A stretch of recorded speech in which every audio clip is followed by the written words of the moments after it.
Us health and safety professionals, we often encounter resistance, pushback, objections, even sometimes downright aggression to our ideas and what we want to achieve. And how should we respond to that?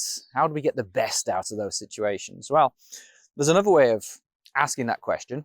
Let's say if someone put a proposal to you, which you didn't like, and you had some objections to it, and you expressed those objections, how would you want the proposer to respond to you? What would be the best possible outcome? Well, I have responded badly in the past, there's no doubt about that. And certainly earlier on in my career, it was my way or the highway. If someone resisted me, I just plowed on regardless, took no prisoners, just barged down the door and did things anyway. And it got me absolutely nowhere, burnt many bridges, relationships, and so on. What have I learned? Well, I've learned there's a fairly simple strategy for all of this, a number of steps that you can take. And so step number one, when someone disagrees with you or resists your proposal, step number one would be resist the urge to argue. See, when we disagree with something and we say so, and the person argues back, that doesn't make us feel any better, does it? We tend to dig in our heels. We become even more stubborn. So we resist the urge to argue with the individual. And for this to happen, this is actually the hardest part. You have to be secure in your position.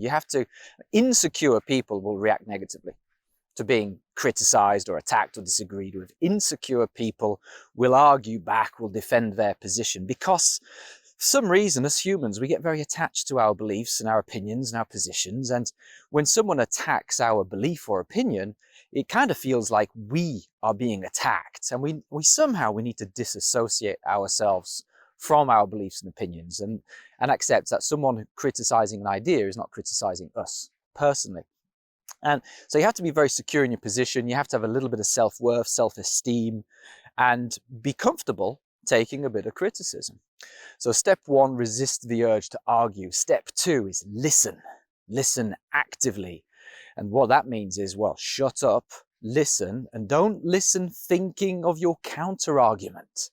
Don't sit there listening, thinking about what you're going to say to persuade that person to your point of view. No, none of that. You listen to truly understand what it is they're saying. This is a Stephen Covey argument. This isn't me saying this. Stephen Covey said this in his 7 Habits of Highly Effective People.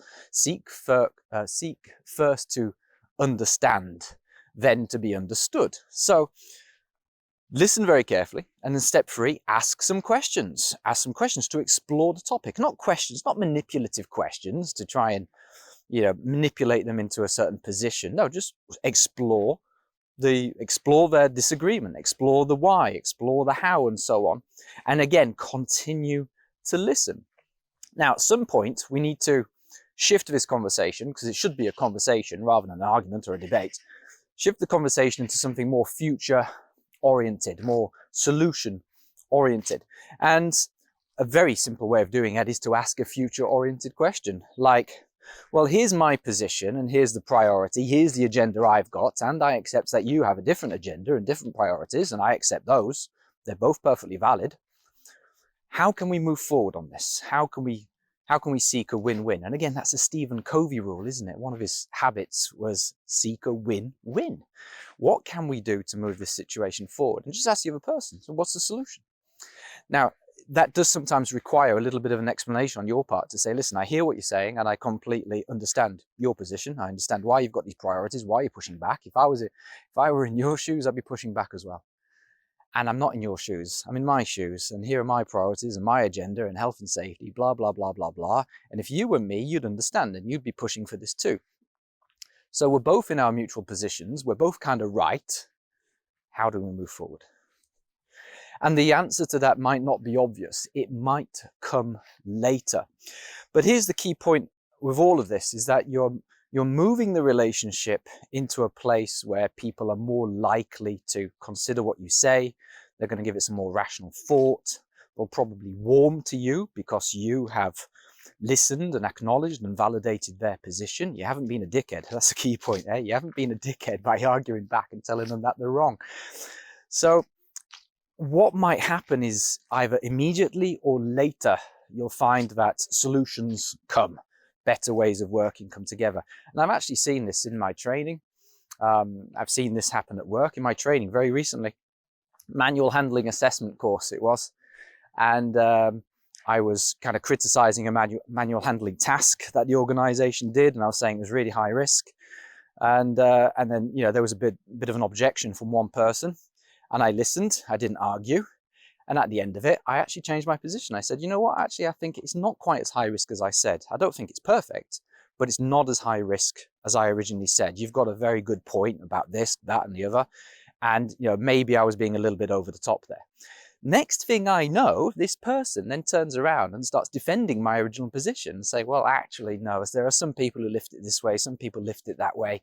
And it would be very easy for us to use this equipment, which we've got in this area, to help us do this task with minimal extra time spent. So all of a sudden, we went from a position of disagreement where I was pushing, I was expressing an opinion. They pushed back. I listened. I kind of agreed where I could. And the next thing I know, they've warmed to me and now they're offering solutions. Yeah, just give it a try. The key thing though, is that you have to resist that urge to argue. You have to, there was a guy I used to work with, John Telford. I haven't spoken to him in years. John Telford once said to me, be like water. And I had absolutely no idea what he meant. He was speaking in tongues as far as I was concerned. I said, Will, just be like water. I think he was some kind of Bruce Lee quote or something, I don't know. But now I kind of get it. It's like, be like water, absorb the negativity. When someone disagrees with you, just absorb it, take it in, smile almost. Smile with a, thank you, that's good. I like negativity. Thank you, that's good. Tell me more. Tell me more about why you think that. That's wonderful. Teach me. Anyway, there we are. That's enough for me.